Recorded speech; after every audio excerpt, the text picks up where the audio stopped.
Bonjour à tous, et vous pouvez d'ores et déjà ouvrir votre Bible dans l'Évangile de Marc au chapitre 8.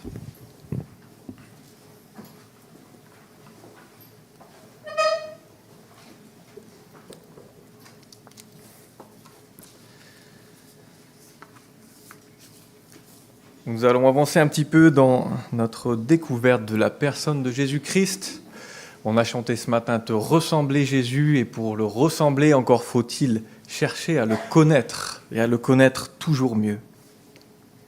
Alors nous poursuivons notre série sur l'Évangile de Marc en arrivant aujourd'hui à la fin de la première partie de ce livre où Jésus nous instruit quant à son identité, lui le Christ, le Messie promis. Et dimanche dernier, nous avions vu que Jésus continue d'affirmer son identité divine, qu'il est venu pour rassasier les Juifs, mais aussi les païens. Nous l'avions vu avec Nathan. Et nous avons également vu comment certains païens, c'est-à-dire les païens, c'est-à-dire des non-juifs, perçoivent étonnamment mieux que les disciples la vraie identité et la vraie mission du Seigneur.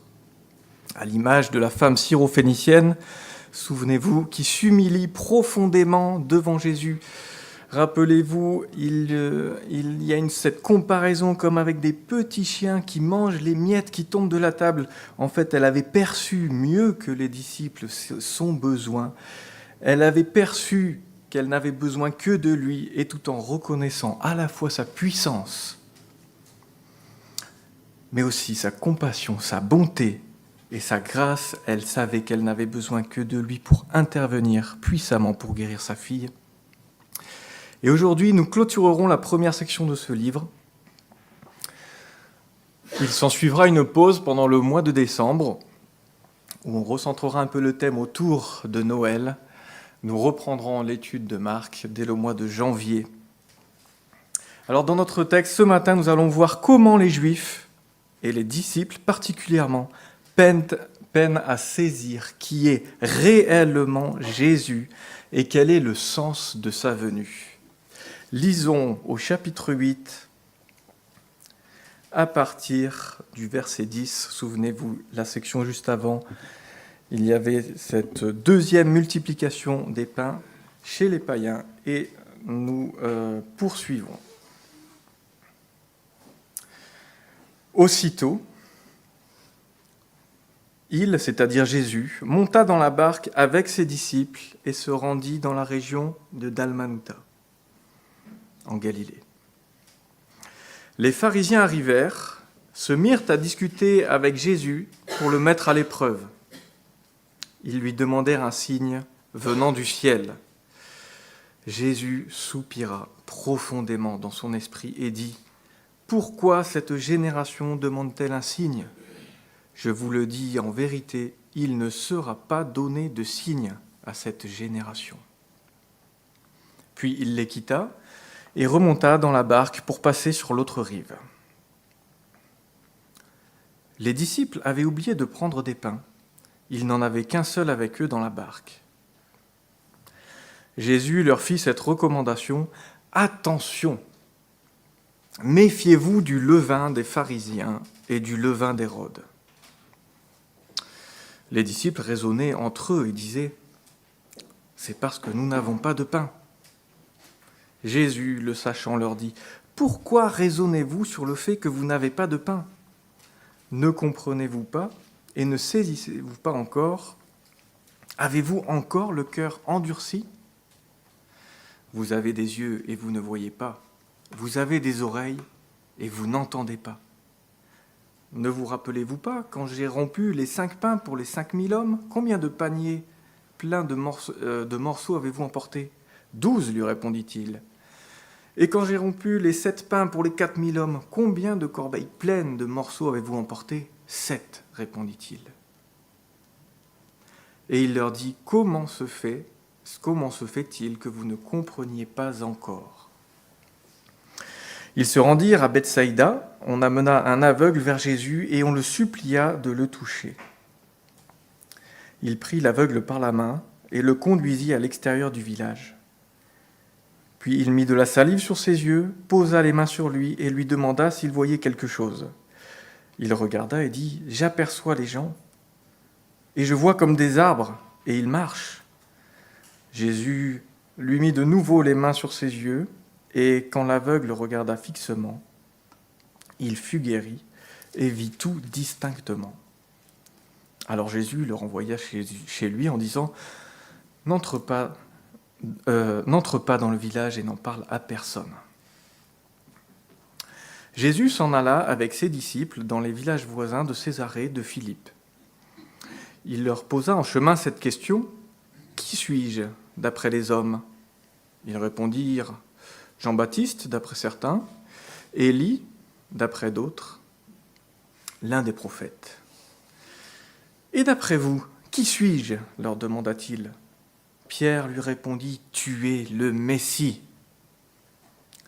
Jésus leur commanda sévèrement de n'en parler à personne.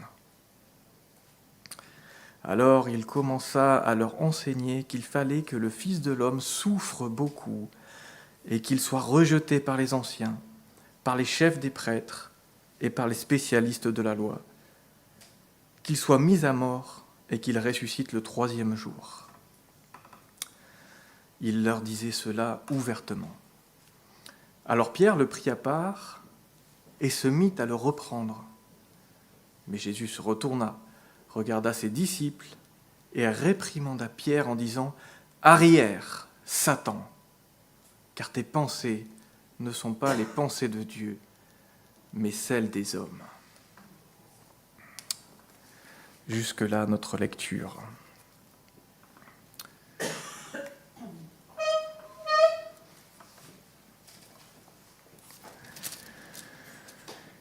Alors notre passage débute avec cette demande d'un signe de la part des pharisiens.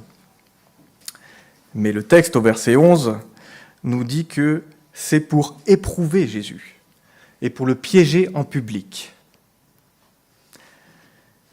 Les pharisiens n'ont pas encore conscience qu'ils ont en face de lui celui qui connaît les cœurs et leurs intentions. Et leur cœur est dur.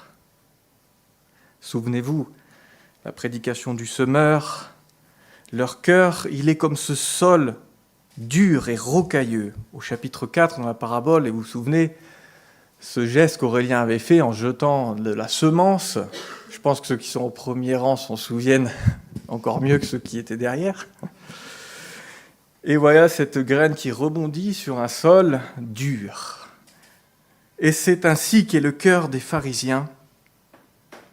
Alors Jésus sait qu'il est inutile de semer quoi que ce soit dans le cœur de ces hommes endurcis.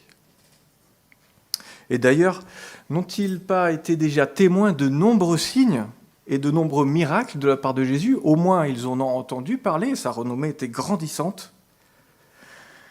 Ces signes, ces miracles, ils accomplissaient parfaitement les prophéties d'Ésaïe, on l'a vu encore la semaine dernière. Et eux qui connaissaient les Écritures, eux qui étaient les enseignants de l'époque, c'était eux les sachants. Est-ce qu'ils n'auraient pas dû faire des liens avec cette personne de Jésus-Christ qui venait et qui accomplissait les prophéties ? Est-ce qu'ils n'auraient pas dû s'intéresser, vérifier dans leur texte pour savoir si tout ça était conforme à la description du Messie ? Mais voyez, ils étaient enfermés dans une interprétation sélective de leur texte et dans leur tradition, dans leurs enseignements. Ils s'étaient façonné une image du Messie qui ne correspondait pas à celle de Jésus-Christ qui était en face d'eux. Leur seule intention était de le désarçonner publiquement, car sa renommée grandissait de manière trop importante et gagnait le cœur du peuple. Alors les disciples sont-ils exempts de cette dureté de cœur ? C'est ce qu'on voit lorsqu'on poursuit le texte. Et je ne sais pas quel est votre ressenti général sur les disciples dans ce texte, mais moi je trouve qu'on les sent un petit peu à côté de la plaque. Et c'est pas rien de le dire. Ils viennent de vivre un face-à-face qui était certainement virulent entre le Seigneur et les pharisiens. Et on peut se douter que ça ne devait pas être quand même des discours faciles. Les pharisiens ont dû profiter de voir Jésus qui partait, qui a refusé le signe pour dire « Ah, regardez, il n'a pas donné de signe, c'est pas le Messie. » Ainsi. Ça veut dire qu'il devait y avoir de la tension. Et Jésus leur dit « Vous n'aurez pas de signe. » Et il s'en va, il monte dans la barque avec ses disciples, il s'en va. Et les disciples, ils suivent. Et ils sont là, ils sont peut-être un peu hébétés, ébahis. Alors ils montent dans la barque, ils prennent le large.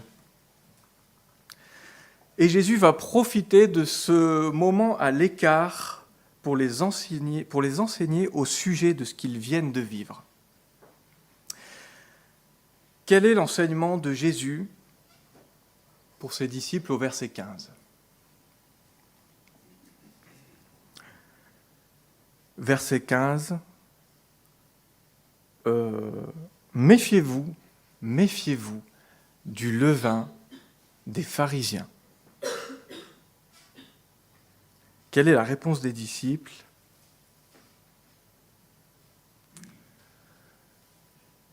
Eh bien, elle est assez curieuse. On n'a pas de pain. Alors, je vais essayer de le reformuler avec un petit point d'humour. Imaginez Jésus qui donne cet enseignement. Gardez-vous du levain des pharisiens.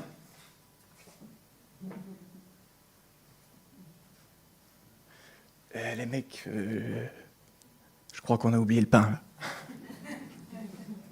Vous voyez le non-sens en fait de la réaction, et on va comprendre que le Seigneur s'agace de leur manque de compréhension. J'essaie de faire une image, mais c'est comme si un père voulait avertir son fils d'un danger. Il lui dit « Mon fils, méfie-toi de notre voisin, c'est quelqu'un de dangereux, ce n'est pas quelqu'un de confiance. » Et le fils de répondre « Ah, mince, j'ai oublié de tondre la pelouse. » Rien à voir. Il se dit « J'ai oublié, papa me reprend parce que j'ai oublié de tondre la pelouse, ça va peut-être fâcher le voisin. » Mais c'est un petit peu de cet ordre-là. Agacé par l'incompréhension des disciples, qui sont encore aveugles, tout comme les pharisiens, les disciples ne se laissent pas pénétrer par les paroles du Maître. Alors oui, contrairement aux pharisiens, ils le reconnaissent comme le Messie, on l'a lu un peu plus loin au verset 29, et ils ont été témoins à plusieurs reprises de sa puissance, de son autorité, on a pu le découvrir tout au long de notre début de l'Évangile, mais ils ne voient pas encore en lui le Messie rédempteur. Et ce levain dont ils doivent se méfier, c'est le péché d'incrédulité manifesté par un cœur dur, incrédule, et qui les empêche de reconnaître la véritable identité de Jésus-Christ dans sa plénitude. Moi, je crois que les disciples auraient bien aimé aussi voir un signe. Et je pense qu'ils sont probablement déçus que Jésus n'ait pas cloué le bec aux pharisiens en leur montrant un signe. Mais pourquoi il ne donne pas de signe ? Parce que le signe attendu, c'était celui d'un Messie conquérant. Peut-être que le genre de signe qu'ils attendaient, c'est que Jésus leur montre une petite portion de l'armée céleste, prête à combattre l'ennemi. Mais Jésus ne le fait pas, car ce n'est pas ainsi qu'il veut instaurer son royaume. Les disciples ont besoin que Jésus leur ouvre les yeux, comme cet aveugle, des versets 22 à 26, afin qu'ils voient clairement. Et on rentre un peu dans cette deuxième partie, à partir du verset 22, où nous voyons un homme aveugle. Et nous suivons la procédure de guérison en plusieurs étapes. Premièrement, une onction un peu particulière sur ses yeux.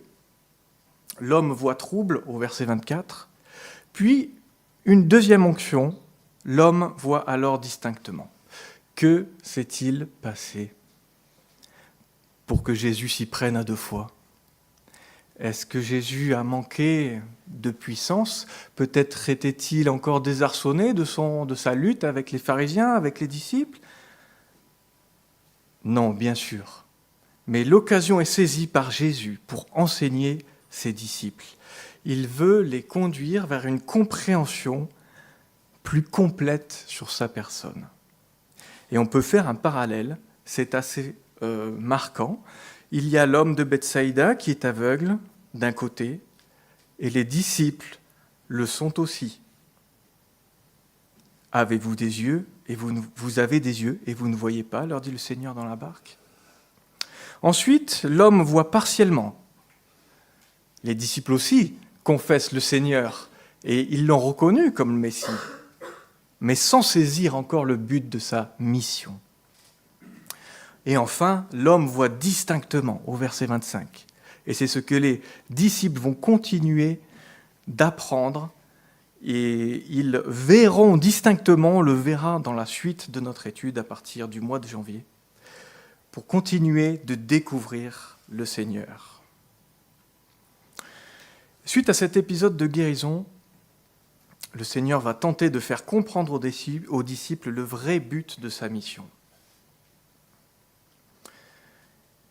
Et en poursuivant notre texte, que nous avons lu tout à l'heure, il commence par cette question: que disent les hommes que je suis? Que disent les hommes de mon identité? Puis, que dites-vous que je suis? Verset 29, tu es le Messie. La réponse de Pierre, elle est magnifique, et elle nous confirme que, effectivement, les disciples, contrairement aux pharisiens qui, eux, refusaient complètement Jésus comme Messie, eux, ils ont compris que c'était lui le Messie. Magnifique réponse. Et cette injonction est particulière. Oui, dit le Seigneur, oui, Pierre, tu as raison, mais ne le dis à personne. C'est un petit peu curieux. Pourquoi, à votre avis, Jésus demande à Pierre de ne le dire à personne? C'est pas le moment, tout à fait. Il faut que le plan s'accomplisse. Et pourquoi c'est pas le moment? En fait, il lui dit de surtout pas le dire, parce que Pierre n'a pas encore compris quel est le plan de Dieu, quel est le plan pour Jésus. Lui, ce qu'il s'apprêtait à dire, c'est: on a trouvé le Messie, les gars, à vos épées, on va détruire les Romains. Non, ne le dis à personne, Pierre, car tu ne sais pas encore ce que je suis venu faire. Oui, je suis le Messie, mais je ne suis pas encore le Messie triomphant que tu attends. Je suis le Messie souffrant. Et cela, Pierre et les disciples doivent le comprendre.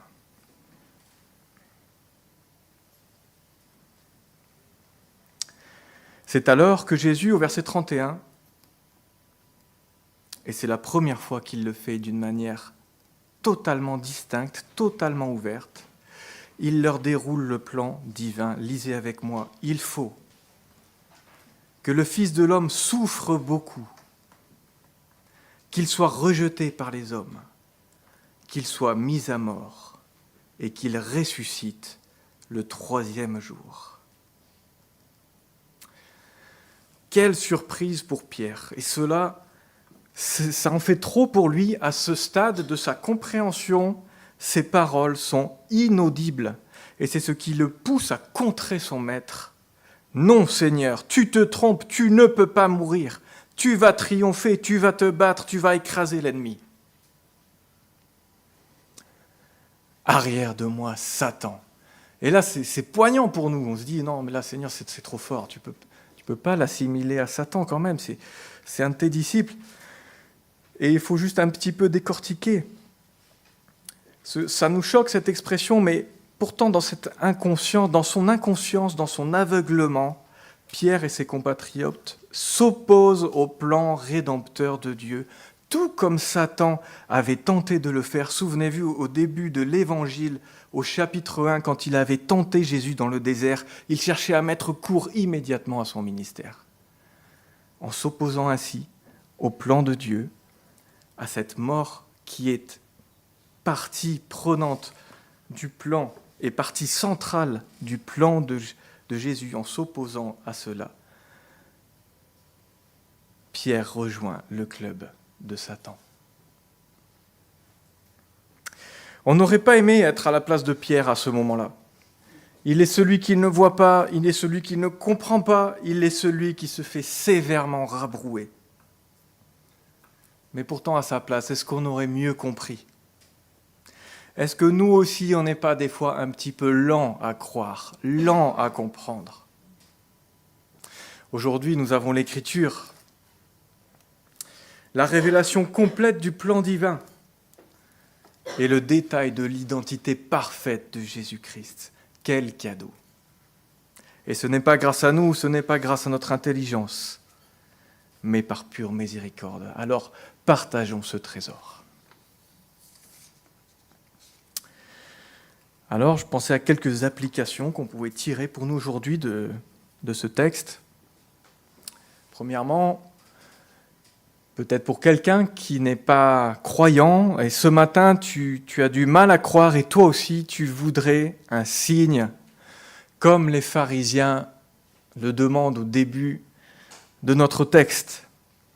Et tu es peut-être déçu en voyant la réaction de Jésus, qui ne donne pas de signe.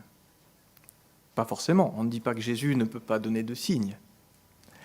Mais la Bible te dit qu'aujourd'hui, si tu entends sa voix, n'endurcis pas ton cœur. Ce cœur dur dont on a parlé au début de cette prédication, ce cœur dur des pharisiens, n'endurcis pas ton cœur. Toi qui visites peut-être pour la première fois une église, ou toi qui recherches Dieu, toi peut-être qui autrefois a fréquenté une église pour finalement laisser tomber, je t'encourage à prier, à demander à Dieu d'assouplir ton cœur et à laisser Jésus entrer dans ta vie. Alors pour nous, peut-être croyants, il y a quelque chose de curieux qui est à remarquer. Dans l'Évangile, la barque, l'embarcation, le bateau, est souvent le lieu pour les disciples du manque de foi. Et c'est étonnant. Pour plusieurs d'entre eux qui étaient des pêcheurs, c'était des marins aguerris, la barque, c'est leur zone de confort. C'est leur zone de maîtrise, c'est leur zone d'expertise.